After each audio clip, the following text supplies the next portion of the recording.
What's up, YouTube? It is your boy JB, and I am here tonight with a review for The Real Housewives of Salt Lake City. This is the season 1 reunion, part 2.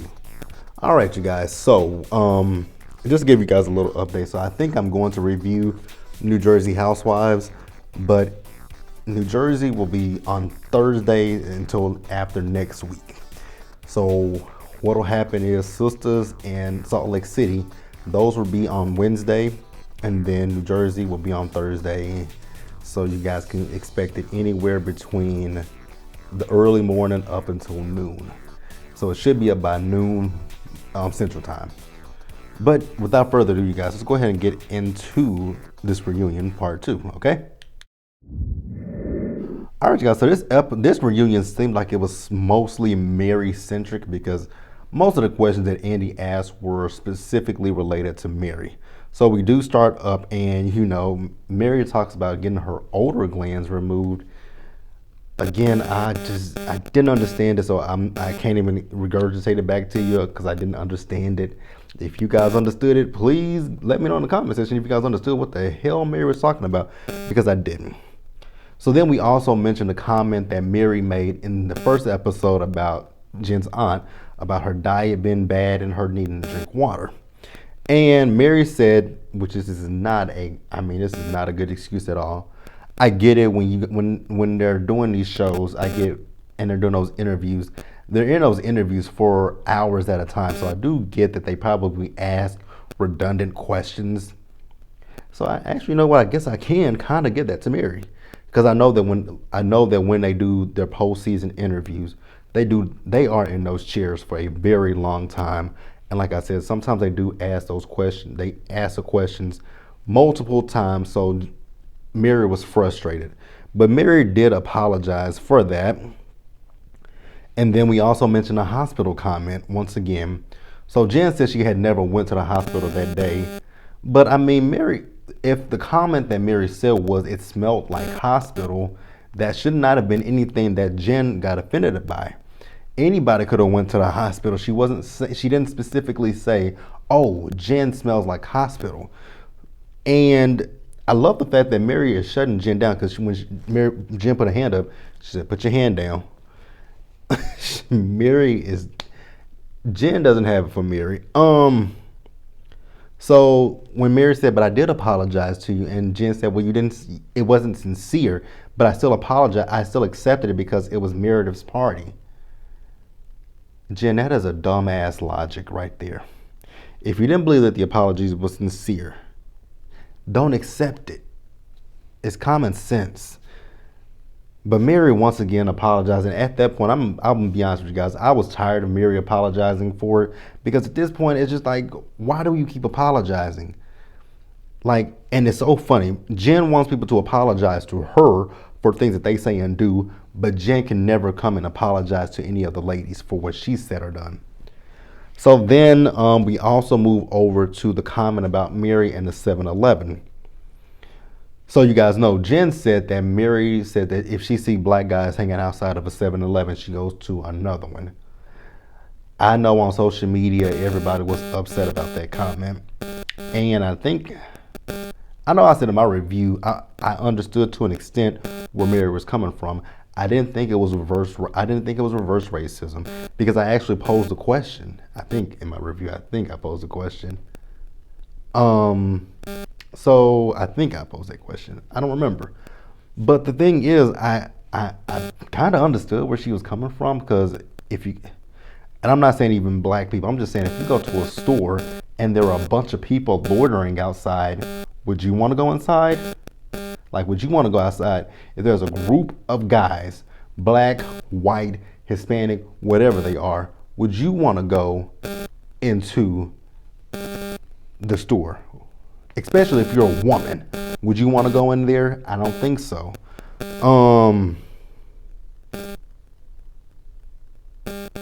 So yeah, she said it's just men in general, which I actually believe Mary. I believe Mary. I'm going to pause here and we're going to move forward. All right, you guys. So in my notes next it says Mary gets just Jen together, which she really does. So I will say again, like I said in last week's review, I know people do not like Mary. I get that. I get that. I will say, when it comes down to Mary, I don't dislike Mary at all. She's not my favorite, but one, like I said in last week's review, Mary is good TV. But then, and also, Mary doesn't, I don't identify with someone like Mary. I'm not talking bad about Mary, but Mary doesn't, just because Mary is a black woman on television and I'm a black man, Mary doesn't represent me, kind of like how I feel with the Housewives of Atlanta or Potomac. They don't represent me or the people that I know. And I will say with Mary, I feel, how do I want to say this? When it comes down to Mary does not, when she speaks, I will say one thing about Mary, she's not that articulate. So when she's trying to get a point across, it's her words and her delivery, they don't come out right. Because sometimes you have to really listen to what Mary is saying to kind of decode what she means. So she also talked about that she's not attracted to black guys. So then they were like, so are you attracted to white men? And it took me a minute to finally kind of understand what she was saying. Because when she said that Robert Sr., she said it, but I don't think they understood what she was saying. She said he's lighter. So I was like, oh, I get what she's saying. Which, if you want to take it this way, you could perceive it as colorist, but I don't necessarily think it's colorist. I know some people might. I think it's just like she said, it's a preference. There are people who like to date darker skinned men, and there are people who like to date light skinned men. And I think that's what Mary was trying to say. But when she said she doesn't like black guys, she wasn't saying per se she doesn't like black men, because number one, her husband is black. What Mary was trying to say is she prefers a man that's light skinned as opposed to a man that's dark skinned. Do I have a problem with that? Absolutely not. People have preferences all day. Now, if you straight up say you don't like black men or black women, then I have an issue with that. But if you just say, hey, I like my men a little bit dark, tall, the whole old saying, tall, dark, and handsome. So I don't have an issue with her saying she likes lighter skinned men. If you guys have a problem, if you guys feel that was colorist, please let me know in the comment section. Like, this is an open ground for us to have a conversation every week. So I definitely want to have the conversation with you guys. Do you guys feel that it was colorist? Now, like I said, I don't feel it wasn't. I am a I'm a brown, dark skinned man, and I didn't have an issue with it. So let me know in the comment section below. The thing that I have in here, so we still wiffle waffling with this whole apology with Jen and Mary, and more so Jen apologizing for the comments that she's made about Mary and her marriage. Jen just doesn't know what it means to apologize for anything. Like, that is Jen's biggest problem. Jen can't apologize because every apology that Jen starts with, I will say her apologies don't have an if in it, but it always has a but this, but that, but. An apology does not have a but. You just straight up come from your heart and say, you know what, that wasn't my intent, that wasn't my intention. I sincerely and come from the heart apologize to you. Jen doesn't know what that means. And that's my issue with Jen. Like I said, Jen wants everybody to apologize to her, but she can't apologize to them in return. So then we move on to the comment about, Jen, about Meredith and Lisa being afraid of Jen. And I think I know I've said this in my reviews. So from what Mary was saying, it made me think that production cut some stuff out of that scene, because Mary said that when she was talking to Whitney about the situation, she said that she feels that Lisa and Meredith are afraid of Jen, But she said that Meredith said that she doesn't understand why Jen is always coming at her it's always all the time, back and forth. So I agree, and I do agree with Mary. I agree with everyone's, interpretation. I don't think that they are afraid of Jen. I just think that they are afraid of her reaction. And Jen still wants to say, but it's not about Mary. Yes, baby, it is about Mary. Every time Mary's name was mentioned, you throw a fit. Now Lisa, I don't know what crawled up her butt, but she was doing the most for no reason. I think Lisa's trying to secure that snowflake. That's all I can gather from that. She's trying to secure that snowflake. But let's move on, you guys. All right, you guys. So next, let's talk about Mary. So like I said, this episode was Mary-centric. So we talk about Mary's grandmother. And so she said that there was no receipts, there was no will, which I had heard that from someone. I think I might have watched that on, it was the Brooke Ashley who said that. Because I think she did an interview with her family. So there was no will. It's awkward. I will say that the situation between Mary and Robert Sr. is awkward. So Mary did say that her grandmother left everything to her, but she never said for her to be with Robert Sr., but they prayed on it. Hey, I'm not going to sit here and judge. By no means. That ain't got nothing to do with me. If Mary and Robert Sr.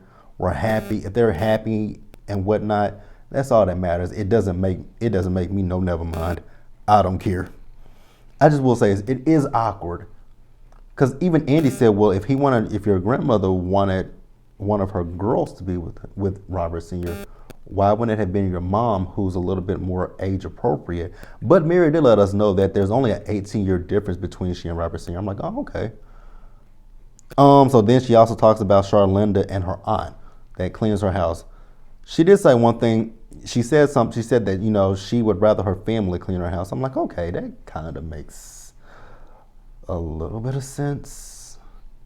Well, yeah, I guess you would want someone that you know cleaning your house as opposed to a perfect stranger. Because, I mean, with all the stuff that Mary has in her house, I would say yeah. And then she says she pays her aunt and Charlinda's rent. I'm like, oh, that's at least nice thing that you can do. So she also did confirm that she was married. She was married at 19, and she didn't divorce her ex-husband because of Robert Sr. She said they had irreconcilable differences. I'm gonna take it that somebody was cheating. I believe somebody. I'm gonna take it somebody was cheating. And then we talk about the comments of that Mary made to her church that we all heard about them being broke and stingy. Mary, I'm sorry. You can't defend what you said in that audio. Because when I first heard that audio, I was like, oh my God. I mean, she was dead ass serious. And that wasn't a sermon. That was not a sermon, Mary, because I know you're trying to make it out that was a sermon, but it was not. And again, like I said, you guys, I think the issue, like I said, Mary is not articulate. I think Mary be trying to think in her head the best way to say things, but it comes out so wrong. Because she said her church is too small to take care of her. I was like, oh God, why did she say that? But I knew I got what she was saying. It's like my grandmother's church back in mine and my grandmother's church. It's a little church with maybe 20 to, I don't even know, when we were going there, maybe had 20 members. So I got what she was saying. It's not like a big mega church where there's hundreds and thousands of members that come, and she could, if she wanted to, live off of them. I got where she was coming, but she could have worded that a lot. She could have worded that a little bit differently. I'm gonna be honest with you guys. She also said that, when it came down to it, her grandmother had some businesses. When she said the name of that restaurant, what was it, Southern Plantations? Oh no, I would have never ate there. Why would you name a place Southern Plantations? So Jen and Mary, I don't know where things left off with them. Mary once again apologized to her, but I don't know where things left off at. So that's that, and we're gonna wrap the episode up. All right, you guys, so let's wrap up the reunion part 2. So we talk about Heather and her journey being on this show. I really hope that Heather watches the show. Look at what the fans are saying on social media, because I will say that the fan favorites of this season have been Heather and Whitney. And I think you guys might not agree with me, but Mary is a close third for a fan favorite. And I'm not saying fan favorite in the fact that people love Mary. I'm saying Mary is a fan favorite in the sense that people love to talk about Mary. So, but the fan favorites are definitely Whitney and Heather. And I hope that Heather is, able to watch this show, like I said, see the fans' reactions to her, and find herself, find her voice, and like and love herself. Because I think that's the issue with Heather, is Heather lacks confidence. She doesn't have self-worth. I think that's the biggest issue with Heather. So then, Whitney talks about, when she and Heather first met, and ended like, but you guys are cousins. She says, yes, we are, but we didn't find out we were cousins until after we were friends. I'm like, okay, it makes sense, because I actually have some cousins like that as well. With me being adopted, I found some cousins that I didn't even know, and my family was like, that's your cousin. I'm like, oh, we've known each other for years. We went to school with each other. We've been friends with each other.